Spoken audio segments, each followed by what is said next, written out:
ঘরে বসে টাকা ইনকাম করুন আর সেই ইনকামের টাকা দিয়ে নিজের চাহিদাগুলো, নিজের শখগুলোকে পূরণ করুন। আসসালামু আলাইকুম, সবাই কেমন আছেন? আশা করি যে যেখানে আছেন আল্লাহর রহমতে ভালো আছেন। আমিও ভালো আছি আলহামদুলিল্লাহ। চলে এলাম আজকে নতুন আরেকটি ভিডিও নিয়ে। মনোযোগ সহকারে ভিডিওটি দেখতে থাকুন।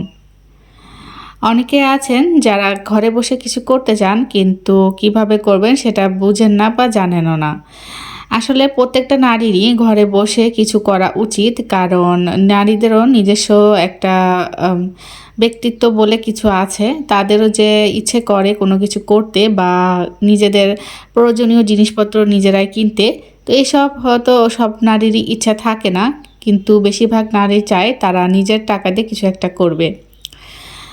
তো সেই কারণেই বলবো যে যারা ঘরে আছেন, তারা ঘরে থেকে কিছু করতে চান কিন্তু বাইরে গিয়ে কিছু করতে চান না, তারা কিন্তু ঘরে বসেই করতে পারেন কিছু। আর ঘরে বসে এখন অনেক নারীরাই অনেক কাজ করছে, যেগুলো করে তারা মাসে মাসে হাজার হাজার টাকা ইনকামও করছে। দেখা যাচ্ছে অনেকে বিজনেস করছে, কাপড়ের বিজনেস করছে, কিংবা বেডশিট, কিংবা অন্য অনেক কিছুরই বিজনেস করছে, যেগুলোতে প্রথমে অল্প টাকা ইনভেস্ট করছে। আর অল্প টাকা ইনভেস্ট করার পরে কিন্তু আস্তে আস্তে সেই তার ইনভেস্টটা বাড়ছে এবং তার আয়টাও কিন্তু বাড়ছে। কুটিরশিল্প কাজ, হস্তশিল্প কাজ, এসব কাজ কিন্তু খুবই দামি এবং এসব কাজ আমাদের দেশে প্রায় নারীরাই করে থাকে। আর এসব কাজ কিন্তু বিদেশেও রপ্তানি হয়, আর বিদেশে রপ্তানি হলে তাদের মূল্যটা আরও বেশি হয়। তো সেই কারণেই বলবো, যারা হস্তশিল্প, কুটিরশিল্প, হাতের কাজের কাজ জানেন, তারা চুপচাপ ঘরে বসে থাকবেন না, তাদের প্রতিভাগুলোকে জাগিয়ে তুলুন। আপনাদের যে প্রতিভাগুলো আছে সেগুলোকে আপনারা ব্যবহার করে আপনাদের নিজেদের কাজে লাগান, তাহলে দেখবেন জীবনে কিছু করতে পারবেন আর ভবিষ্যৎ আপনাদের উজ্জ্বল হবে। শুধু আপনাদের না, আপনার সন্তান, আপনার পরিবারের লোকজনেরও ভবিষ্যৎ ভালো হবে। কারণ পরিবারের একার ইনকামের মানে হাজব্যান্ডের একার ইনকামে সংসার চালানোটা খুবই হিমশিম হয়ে যায়। বিশেষ করে মধ্যবিত্ত পরিবারে যাদের হাজব্যান্ডেরা চাকরি করেন, ছোটোখাটো বিজনেস করেন, তাদের কিন্তু একা হাতে সংসার চালানোটা অনেকটাই কষ্টকর হয়।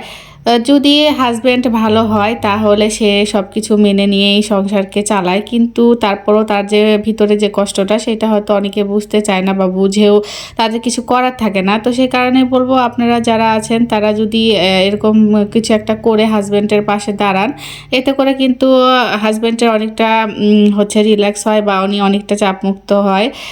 তো সেইটা করার জন্য আপনাদেরকে একটু নিজেদেরকে উদ্যোগ নিতে হবে, নিজেদেরই পরিশ্রম করতে হবে, তাহলে আপনারা করতে পারবেন। আর যদি অলসতা ভাব নিয়ে আসেন, পরিশ্রম করার ভয়ে শুধু সংসারের কাজ নিয়ে ব্যস্ত থাকেন, যে সংসারের কাজ তো করছি, এরপর আর কি করব, মানে সময় নেই, হ্যান ত্যান, এসব যারা ভাবছেন তারা কিন্তু কিছু করতে পারবেন না। আসলে এই ধরনের কাজগুলো করতে গেলে অনেকটা ধৈর্য এবং পরিশ্রমের প্রয়োজন হয়। যাদের ধৈর্য বেশি তারাই কেবলমাত্র এই ধরনের কাজগুলো করে জীবনে কিছু একটা করতে পারে। তো যাই হোক, যদি কিছু টাকা মাসে ইনকাম করেন তাহলে সেটা খারাপ কি বলেন? কারণ ঘরে তো আপনারা সবসময় আর কাজ করেন না। বিকাল টাইমে কিন্তু প্রায় মহিলারাই বসে থাকেন, বসে অলসতার সময়গুলো কাটান। তো সেই বিকাল টাইমটায় যদি আপনি আপনার কাজগুলো করেন আর সেই কাজগুলোকে নিয়ে সামনে এগিয়ে যান, তাহলে কিন্তু ওই বাড়তি যে সময়টা নষ্ট না হয়ে কিন্তু আপনার কাজেই লেগে যাবে। আর সেই টাকা দিয়ে কিন্তু আপনি আপনার সংসারের অন্য অন্য খরচ করতে পারবেন এবং আপনার সন্তানের লেখাপড়া খরচও চালাতে পারবেন। এবং চাইলে কিন্তু আপনি যে কোনো কারণে বা যে কোনো সমস্যা পড়লে আপনার হাজব্যান্ড তাকে হেল্পও করতে পারবেন। তো যারা এতক্ষণ ভাবছেন যে ঘরে বসে তো কাজ করার কথা বলছেন, আসলে ঘরে বসে কি বিজনেস করলে ভালো হবে বা কিভাবে কাজ করলে ভালো হবে, ঘরে বসে আপনারা প্রথমত 3 পিস কালেকশনের বিজনেসটাও করতে পারেন। সেটা অফলাইনেও করতে পারেন, অনলাইনেও করতে পারেন। এছাড়াও ঘরে আপনারা সেলাইয়ের কাজ, টেলারিংয়ের কাজটাও করতে পারেন, এটাও খুব একটা ভালো আইডিয়া। এবং এরপর আপনারা ইউটিউবিং করতে পারেন। আসলে আপনি প্রতিদিন যে কাজগুলো করেন, আপনি রান্নাবান্না করেন, ঘর গোছান, কাপড় চোপড় ধোন, এইসব কি আর কি ইউটিউবের মাধ্যমে তুলে ধরবেন। আর আপনাকে দেখে আপনার মতো করে আরও আমার অনেক আপুরা আছে, তারা কাজ শিখবে, যাদের নতুন বিয়ে হয়েছে তারা কিন্তু কিভাবে সংসারে কাজ করতে হয় সেসব দেখে কিন্তু তারা শিখে নেয়। কিংবা আপনি রান্না শিখান, কিভাবে আপনি রান্নাগুলো করেন সেইগুলো আপনি ইউটিউবে ভিডিও করে ছেড়ে দেন, এবং সেই ভিডিওগুলো যারা নতুন রাঁধুনি, যারা রান্না পারে না, তারা কিন্তু সেই রান্নাগুলো শিখে উপকৃত হবে, এবং তারা কিন্তু আপনার রান্নাগুলো দেখবে।